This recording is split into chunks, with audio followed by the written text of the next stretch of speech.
My name is Marcos Tavares. I'm 47 years old, a physical therapist, and I live in Natal, Rio Grande do Norte. I was never the mystical type, nor one of those who see signs in everything. I have always been more skeptical, more attached to science. But on March 6, 2019, something happened to me that completely changed the way I see life and what might come after it.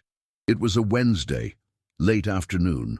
I was driving back alone from a home visit in a little town called São José de Mipibu, about 35 km from Natal. During the trip, I began to feel a tightness in the middle of my chest. I thought it was anxiety, stress. I took a deep breath, tried to relax. But the pain did not go away. On the contrary, it grew stronger, radiating to my left arm and jaw. As a healthcare professional, I immediately understood what was happening. It was a heart attack. I was in the middle of the road, with no one around. The pain was so intense that I began to sweat coldly, with blurred vision. I managed to steer the car to the shoulder before I lost consciousness. And there, inside the car, alone, my life began to fade. When I came to, I don't know how much time had passed. I was lying on the floor of a small emergency unit in Panamirim. Later I learned that a truck driver had found me unconscious in the car and called SAMU. According to reports, I arrived at the UPA conscious, but very agitated, saying that I could not feel the left side of my body. The doctors rushed to perform an ECG, administered medication, everything, but the heart attack was so aggressive that within minutes I went into cardiac arrest. There were almost 40 minutes of resuscitation attempts, shocks, chest compressions, adrenaline. Nothing worked. My heart went into a systole, a flat line. Everything was stopped, and that's when the protocol dictated that I be pronounced dead. Meanwhile, on the inside, what I felt was the opposite of chaos. There was no pain, there was no sound, only a very dense darkness, as if I were floating inside a sealed, airless room. I did not see my body. I didn't see anyone, but somehow I knew I was no longer alive. It wasn't a dream. It wasn't a hallucination. It was real. An absolute silence, accompanied by a strange certainty. Time, at that moment, did not exist, yet I, in some way, still existed. I cannot explain how long I stayed in that state, but it was as if the concept of time had ceased to exist. There was no pain, no relief, only an absolute void. But despite all of that, I was still aware of myself. I knew it was Marcos. I knew that something serious had happened. And the strangest part, I did not feel despair. It was as if my mind had accepted that dark and silent place as the new normal. Yet in the midst of that total darkness, I began to notice something different. I can't say if it was a change in the environment or within me, but I felt as if another presence was there. It was not something that could be seen or touched. It was just a perception, intense, profound, impossible to ignore. And this presence was unlike anything I had ever felt before. It did not cause fear. On the contrary, it was as if it completely enveloped me, knowing me better than I knew myself. It said nothing, but it seemed to understand me. And at that moment, even though I was dead, I realized I was not alone. I do not know who or what that was. I only know that I had never felt such peace, and at the same time such reverence. Meanwhile, in the world of the living, the team had already declared me dead. The monitor continued to show a flat line, and my body was beginning to cool. The protocols had been followed, the medications administered, the shocks delivered, all without success. Then, according to what I was later told, a nursing technician on duty approached and with tears in her eyes asked if she could say a prayer. Her name was Patricia, and she said she couldn't accept that I was leaving in that way. With her hand on my chest, she prayed softly, saying that if it were God's will, he would bring me back, that I still had a young son, that my family needed me. They were simple words, but spoken with a faith she herself did not know she possessed. And seconds after that prayer, the impossible happened. The monitor beeped, a single beep, then another. And then a line of weak beats began to emerge. No one could believe what they were seeing. A rush ensued. They re-intubated me, placed me on mechanical ventilation, and began to urgently transfer me to Hospital Monsignor Walfredo Gurgel. But there, in my silence, I was not yet aware of any of that. It was at that moment that something within that void began to change. I do not know if it was Patricia's prayer or if it was already predestined, but the atmosphere of that dark place began to alter. It was as if the silence gained a sound, very subtle, almost imperceptible, yet constant. And along with that, I felt a kind of movement, as if I were being pulled by an invisible current. It was not violent nor frightening. It was gentle yet firm, a feeling of return. Only I still did not know exactly to where. And then, for the first time, I saw something different. It was not a strong light, as many describe. It was more like a gentle, diffuse brightness coming from some undefined point. And that presence, which had never left me, became more intense. I did not hear words, but I felt something like, "It's not time yet."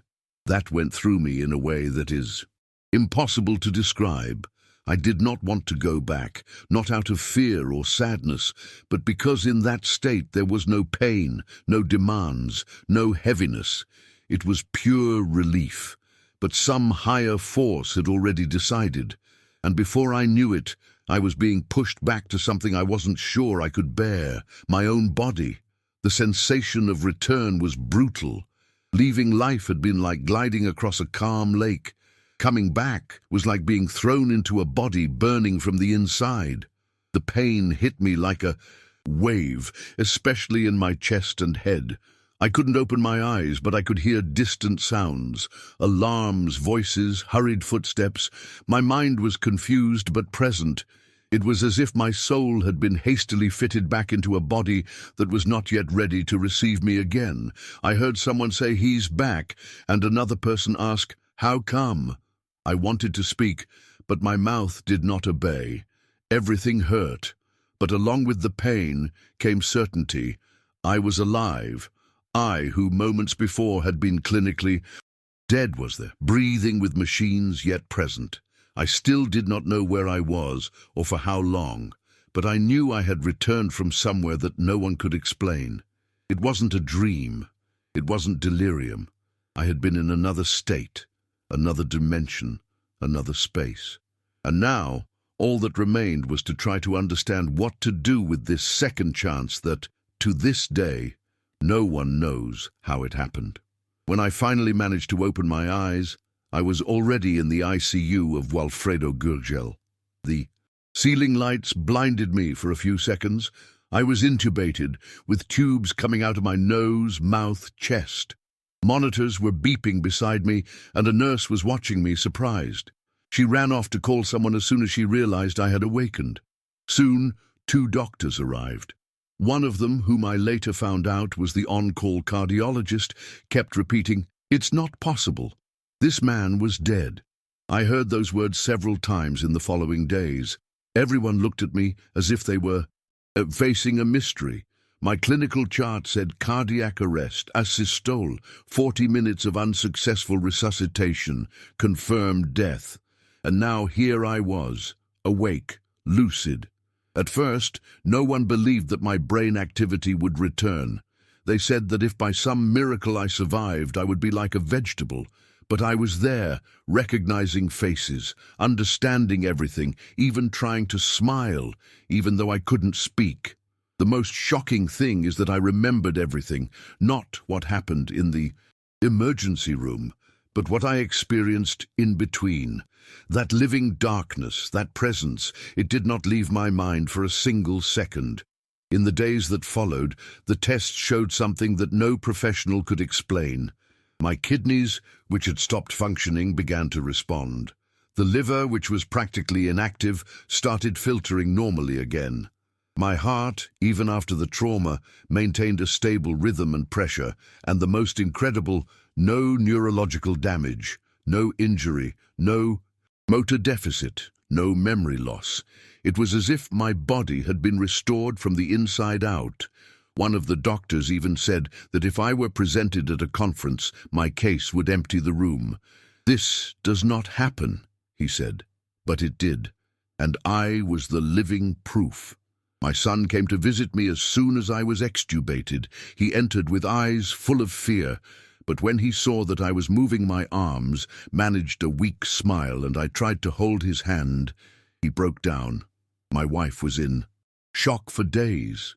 She didn't know whether to celebrate or remain silent, trying to understand. I did not know what to say. How does one explain the inexplicable? How do you put into words something that is not part of what we call reality? The only thing I could affirm with certainty was, I died, and I came back. After 10 days in the hospital, I was discharged. I went home with a list of recommendations, future tests and medicines to take. But none of that worried me as much as the silence that had accompanied me since then. It was a different silence, not that of death, but the internal silence of someone who returned with a question that no one can answer. I tried to resume my routine, but everything seemed different. The smell of coffee, the sound of the rain, even the noise of cars on the avenue carried a different weight. I observed everything as if I was seeing it for the first time. Life seemed to have a different brightness, but at the same time, I felt displaced, as if I had passed through a portal and returned carrying a secret that no one else knew. I did not talk about it with many people. My professional colleagues were the most skeptical. Some even said that I probably had hallucinations due to a lack of oxygen. But deep down, I knew that wasn't it. What I experienced does not resemble anything I have learned or studied. There was no tunnel of light, no angel, no heaven. There was silence, presence, consciousness. And for some reason I don't understand, there was a return. Patricia, that nursing technician who prayed for me, came to visit a few weeks later. She was visibly emotional, but also somewhat ashamed, as if she did not want to appear fanatical. She told me that while holding my hand on that stretcher, she felt something warm and strong run through her arm, and shortly after the monitor beeped. She said it was instinctive. She just wanted me to live. She did not expect a miracle, nor did she think of anything mystical. She simply prayed. I held her hand in return and said that if I was there, it was because that prayer in some way was heard. She cried. And I cried too, because as much as I am a man of science, in that reunion I did not see coincidence. I saw purpose. I saw connection. I saw a bridge between two worlds, and even today I find myself wondering if part of me is still there, in that darkness full of presence, because even while living, working, laughing and breathing, there are days when I close my eyes and feel the same silence. Not as an absence, but as something that watches me, something that never completely left. After that, some things changed in me involuntarily. Small behaviors, reactions, even my tastes changed. I, who had always been very anxious, began to have a patience that wasn't mine. Things that used to set me off now seemed irrelevant. I also started paying more attention to people. When someone speaks to me, I listen with more presence. It is as if every conversation had more value, as if every moment carried greater importance. It is not something I chose. It is as if, after what I went through, my brain had reconfigured the way I see everything. And there is another thing that marked me. The fear of death disappeared. I am not reckless. I continue to take care of my health, take my medication, and go for checkups. But that inner panic, the fear that everything ends with the last breath, vanished. Because I know with every fiber of my being that it does not end there. Death is not a wall. It is more like a passage. And I am not saying that to comfort anyone. I say it because I saw it, or rather, because I was there, and it is impossible to come back the same. Returning to work was strange. My colleagues welcomed me with affection, but also with that look of someone trying to hide doubt. There were one or two who pulled me aside to ask what I really saw. Others preferred not to touch on the subject. And I understand. Not everyone is prepared to hear this kind of thing. Even I took a while to accept it. For a time I thought it best to keep quiet, to keep this only to myself. But then I started receiving messages from people who had heard the story, asking questions, venting, sharing their own cases. People who had lost a father, a mother, a child, and wanted to know if I thought they were still somewhere. And that's when I understood that maybe my story was not just mine. Perhaps I had returned not to live for myself, but to give a little hope to those who remained.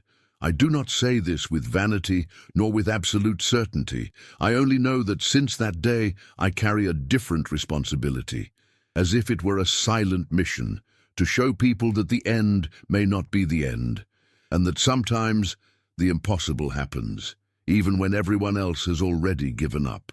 After a few months, I was invited to give a talk at a nursing college. Patricia, that technician who prayed for me, was now giving guest lectures and thought that my story could touch the students. At first, I hesitated. It was still difficult to put everything into words, but I accepted. When I got there and saw those young faces full of doubts and haste, I felt that it was the right place. I told everything, from beginning to end. I did not embellish, I did not dramatize, I only recounted what I lived, exactly as it happened. When I finished, the room was in absolute silence. A young man raised his hand and asked, "Do you think it was luck or a miracle?" I took a deep breath before answering. I said that according to medical logic, there was no room for luck in what happened to me, and that if it was a miracle, then miracles are much more silent and real than we imagine. They are discreet. They happen between breaths, sometimes at the very end. They do not involve lights nor thunder, only decisions. And that day someone or something decided that I was not done yet. And as much as my mind tries to rationalize it, my heart already understood. And it beats every day because of that. From time to time, I still find myself mentally returning to that dark place, not by choice, but because it left a mark on me. It was not frightening, but it was not comfortable either. It was like being outside of everything. Outside the world, outside the body, outside of language, only pure consciousness, a raw existence without distractions. Sometimes, when I am alone in the office between patients, I close my eyes and feel the same density in the air, as if that presence still visited me now and then, and strangely, that gives me peace. I'm not afraid of what will come after this life. The fear I had before was of not knowing. Now what remains is to accept that I do not need to understand everything. Just live, and live well. Because I know what it is like to lose everything in the blink of an eye. And I also know what it is like to be given back against all statistics with a restored heart and a silent mission in my chest. And even if no one ever truly understands what happened, I carry within me this certainty: life goes on, even when it seems to have ended. And sometimes it is at the end that we truly begin to see. Nowadays, when someone asks me if I believe in life after death, I never answer immediately, because the question itself comes from a limited perspective. What I experienced was not exactly death, nor exactly life. It was a space between the two, a timeless pause, a silence that carried more meaning than 1,000 words. So I do not believe, I know. But this certainty is neither religious nor scientific. It is experiential. It is like remembering a smell, a sound, a sensation that no one can take away from you because it is engraved within you. I did not have mystical visions. I did not see any deceased family members, nor did I walk through flowery fields. But I was present, conscious, out of my body, for too long to be ignored. And I came back, lucid, whole, better. I do not know why I was spared. I do not know if there is a clear reason, a mission to fulfill, or if it was just an echo of a sincere faith spoken by a simple woman at the exact moment. But I know that it changed me, and that no matter what they say, what they write, or what they try to prove, what happened to me was real. Over time, I came to understand that my mission might not be to explain what happened, but simply not to let this story die. Not to seek fame, attention, or admiration. That has never interested me. But because I know that there are thousands of people in the world who have lost someone, or are afraid of losing someone. People who wake up in the middle of the night, fearing to close their eyes. People who live with pain and think that after it only comes the end. And if my story can serve as consolation, as light, as a seed of hope, then it needs to be told. Because I went all the way, I crossed the line, and I was pulled back. And even though I did not see angels or open heavens, I experienced something much deeper, the certainty that there is something beyond what our eyes can see. I cannot name it, but I know it is good. I know it is greater, and I know that we are not alone. We never have been. And perhaps, just perhaps, the greatest proof of that is precisely when the world gives up and life decides to come back. Returning to normality, after all, that was not easy. People expected me to be the same, but inside, everything had changed. I laughed at the same jokes, attended to the same patients, kept the same schedule, but I was no longer the same man. Waking up in the morning became a privilege. Looking at the sky, smelling my wife's lunch, hearing my son laughing in the other room, everything took on another weight. A value that only someone who has almost lost everything can understand. Sometimes I sit in silence for long minutes, just watching life unfold around me, and I think about how fragile everything is, and at the same time, about how much we are part of something that is not broken even by death. I've been asked if I am afraid of dying again. The answer is no, I am not. Because now I know that dying is not being forgotten nor being dissolved. It is simply moving to another place. And if that place is that silence full of presence where I was for brief moments, then it is all right. What truly terrifies me today is dying without having truly lived. And I will not let that happen again. I decided to write this account, not for myself, but for you who are reading. Maybe you are going through a loss, maybe you are afraid of the end, or maybe you have experienced something similar and never had the courage to tell. I understand. I was also afraid of seeming crazy. But now I know that there are many people carrying deep and inexplicable experiences within their hearts, in silence, and that sometimes all we need is to hear someone say, "You are not alone. I died. My heart stopped. My body failed. I was declared dead by professionals who knew what they were doing. And yet, here I am, with scars, yes, but whole, alive, and carrying with me a peace that came from the other side. I do not know for how much longer I will be here, but while I am, I want to remind as many people as possible that life is not limited to what we see, and that when everything seems to have reached its end, perhaps, deep down, it is only the beginning of something we cannot yet imagine.